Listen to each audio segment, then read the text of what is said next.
This is Revathi. Welcome back to అందమైన కథల పొదరిల్లు. మహర్షి episode number 241. తన బాస్గా ప్రమోద్ని చూశాక వర్ష పరిస్థితి ఏంటి, ఇద్దరి మధ్య ఏం జరిగింది?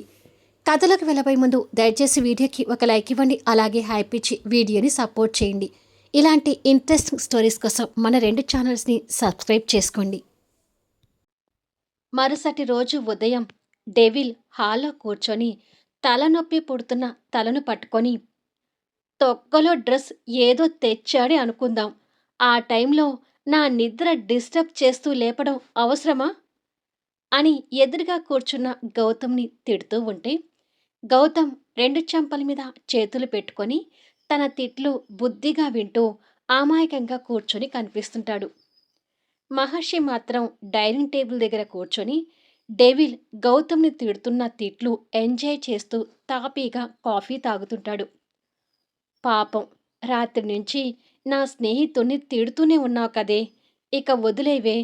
మసాలా టీ తీసుకొచ్చాను, ఈ టీ తాగు, నీకు తలనొప్పి తగ్గుతుంది అని అవంతి చెల్లెలకి టీ అందిస్తుంది. మసాలా టీ కాదు, ఈ ఇల్లరికం తోడలుడు ఇల్లు వదిలిపెట్టి వెళ్ళేదాకా నాకీ తలపోటు తగ్గదు అంటూ తాన్య ఆ టీని చిరాగ్గా పక్కకు పెడుతుంది. తన తిట్లకి ఇన్నోసెంట్ ఫేస్ పెట్టి బుద్ధిగా కూర్చుంటాడు గౌతమ్. నువ్వైనా ఆ టైంలో తనని నిద్రలేపి డ్రెస్ ఇవ్వడం ఎందుకు గౌతమ్?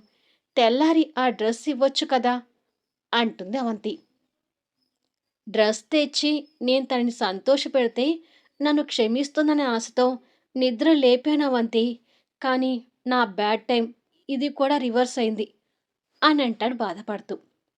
అసలు నువ్వు నన్ను ఏడిపించిన దానికి, ఇలాంటి చిన్న చిన్న విషయాలకు నేను నిన్ను క్షమిస్తానని ఎలా అనుకుంటున్నావు అని అడుగుతుంది తాన్య.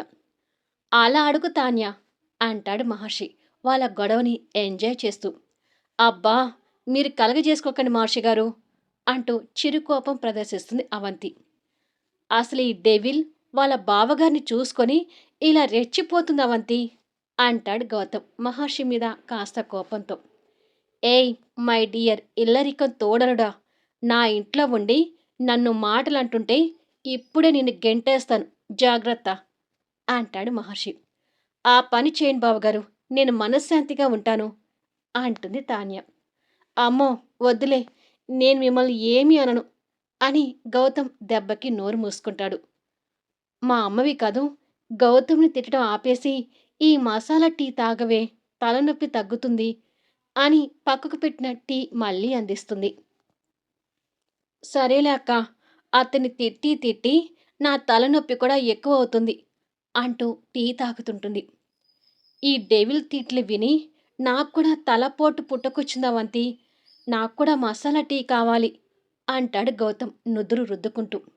అయ్యో అవునా, ఆమా డెవిల్, నీకు పుణ్యం ఉంటుంది, నా స్నేహితుణ్ణి ఇబ్బంది పెట్టకే అని చెల్లెల్ని చిరుకోపంతో తిట్టి, ఇప్పుడే తీసుకొస్తాను ఉండు గౌతమ్ అంటూ కిచెన్లోకి వెళ్తుంది.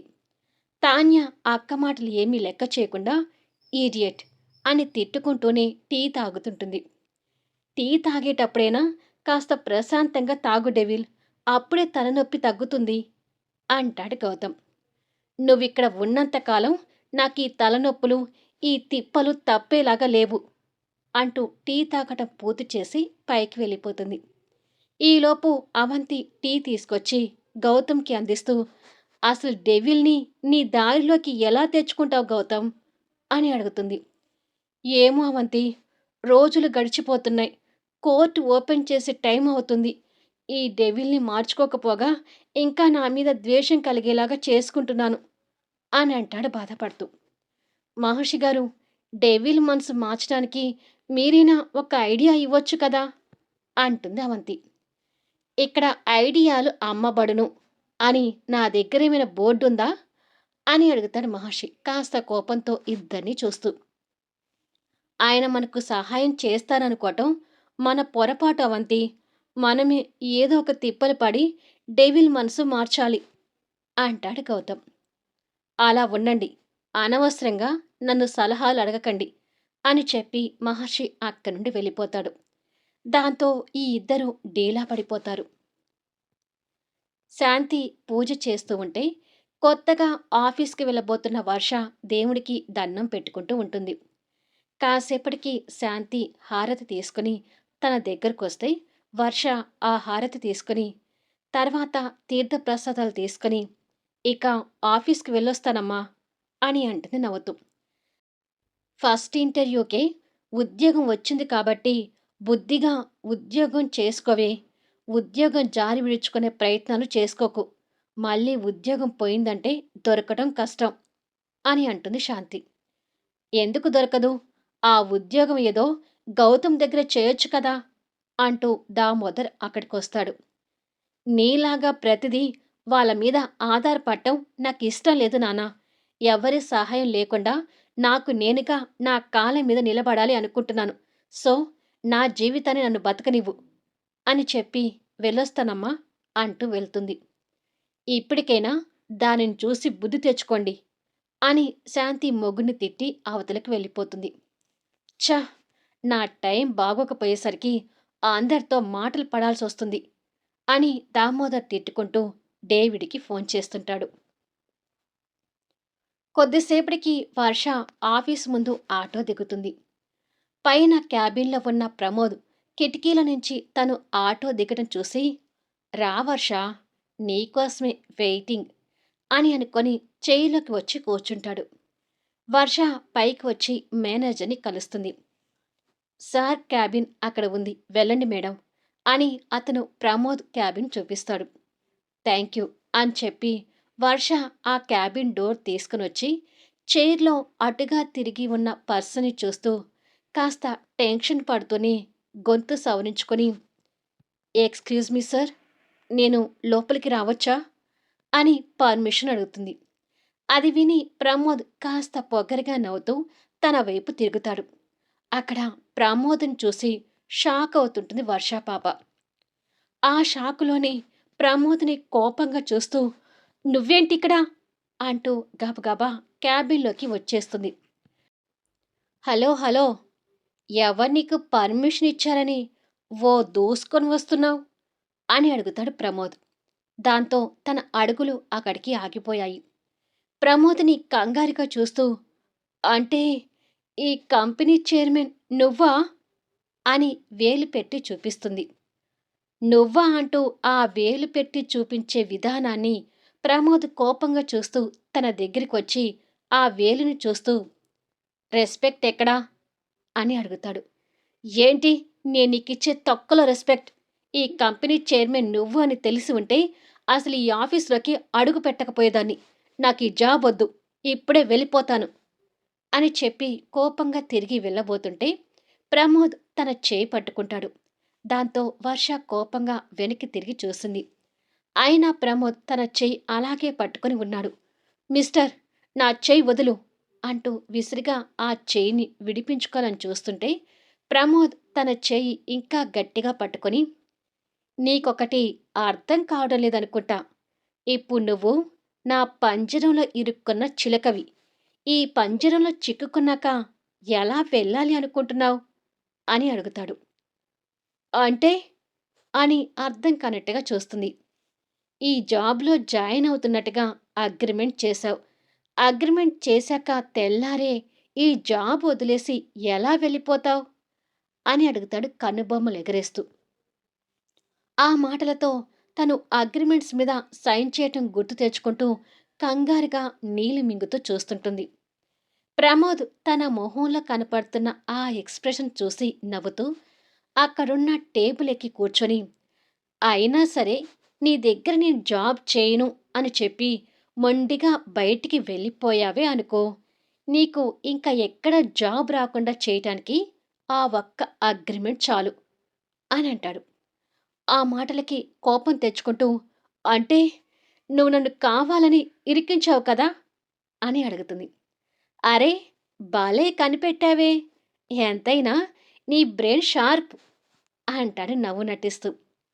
ఇప్పుడు నువ్వు మెచ్చుకోగానే నేను పొంగిపోవట్లేదు గానీ, నన్నిలా ఇరికించటం వల్ల నీకొచ్చే లాభమేంటి అని అడుగుతుంది.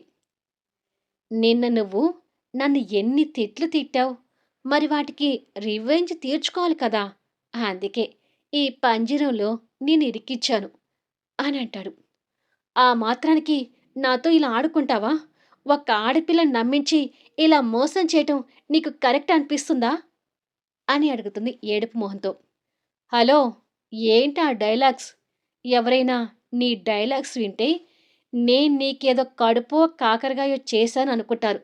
ఆ డైలాగులు కాస్త మార్చి మామూలుగా మాట్లాడు అనంటాడు. ఛీ! నేను మామూలుగానే అన్నాను. నువ్వలా అర్థం చేసుకుంటే దానికి నేనేం చేయలేను అని అంటుంది. ఇంతకీ ఇక్కడ జాబ్ చేస్తున్నావా? లేక మానేస్తున్నావా? అని అడుగుతాడు. ఈ జాబ్ వదిలేసిపోతే ఈ ఈడియట్ నిజంగానే నాకెక్కడ జాబ్ చేసే అవకాశం రానివ్వడు. నాకు నేనుగా బతకాలంటే ఇతని దగ్గర నా అహం కాస్త చంపుకుంటేనే బెటర్ అని మనసులో అనుకొని, సరే జాబ్ చేస్తాను అని అంటుంది. గుడ్ అంటూ టేబుల్ దిగి, ఇప్పుడు డోర్ దగ్గరికి వెళ్ళి ఒక బాస్‌గా నాకు రెస్పెక్ట్ ఇస్తూ నా పర్మిషన్ తీసుకొని లోపలికి రా అని చెప్పి వెళ్ళి చైర్‌లో కూర్చున్నాడు. ఎలాగో వచ్చాను కదా! మళ్ళీ ఇప్పుడు వెళ్ళడం ఎందుకు? అని అడుగుతుంది కోపంగా. ఇక్కడ బాస్ నువ్వా నేనా? నువ్వు చెప్పేది నేను వినాలా? నేను చెప్పింది నువ్వు వినాలా? అని అడుగుతాడు. కర్మరా బాబు! వచ్చి వచ్చి ఇతని పంజరంలో నేను ఇరుక్కోవటం ఏంటి? నా టైం అస్సలు బాలేదట్టుంది అని గొనుక్కుంటూ డోర్ దగ్గరికి వెళ్ళి, మే ఐ కమ్ ఇన్ అంటూ ఆగిపోయి, సార్ అంటూ కోపంగా ఒత్తి పలికింది. తను అలా ఒత్తి పలికే విధానాన్ని కోపంగా చూస్తూ, కరెక్ట్‌గా పర్మిషన్ అడిగి లోపలికి రా అని అన్నాడు. ఛ! అని అనుకొని, may I come in sir అంటూ కోపంగా అడుగుతుంది. ఆ కోపం స్థానంలో స్మైల్ తీసుకొచ్చి అడుగు అంటాడు అక్కడున్న పేపర్ వెయిట్‌ని గుండ్రంగా తిప్పుతూ. అమ్మో! క్యాబిన్‌లోకి రావడానికి నాకింతగా చుక్కలు చూపిస్తున్నాడేంటి? అని మనసులో తిట్టుకొని, ఈహిహి అని పైకి ఫేక్ స్మైల్‌తో లోపలికి రావచ్చా సార్? అంటూ వినయం నటిస్తూ అడుగుతుంది. అది. అదే రెస్పెక్ట్‌ని మెయింటైన్ చెయ్యి. ఇక రా అంటూ పర్మిషన్ ఇచ్చాడు. ఇడియట్! ఎంతలా నన్ను సాధించుకుంటున్నావురా! అని తిట్టుకుంటూ లోపలికొచ్చి నిలబడింది. కూర్చోమని చెప్తాడేమోనని వెయిట్ చేస్తుంది.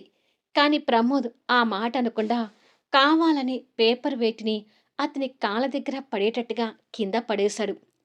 అది కింద పడేసినా వర్ష మామూలుగా చూస్తుంటే, ఏంటి అలా చూస్తున్నావు? కింద పడిన పేపర్ వెయిట్ కనపడలేదా? అని అంటాడు. అంటే ఇప్పుడు నేను అది తీయాలా సార్? అని అమాయకంగా అడుగుతుంది. మరి నువ్వు తీయకపోతే నీ అయ్యొచ్చి తీస్తాడా? అని అడుగుతాడు. దీనికి మా అయ్య రావటం ఎందుకు సార్? నేనే తీస్తానులెండి అంటూ కిందికి వంగి ప్రమోద్ కాళ్ళ దగ్గర పడిన పేపర్ వెయిట్‌ని చిరాగ్గా తీసి టేబుల్ మీద పెట్టింది. తర్వాతైనా కూర్చోమంటాడేమోనని ఎదురు చూస్తూ నిలబడుతుంది. ఫోన్ చేసి నాకు కాఫీ చెప్పు అంటాడు ముందున్న ఫైల్ తీసి ఓపెన్ చేస్తూ.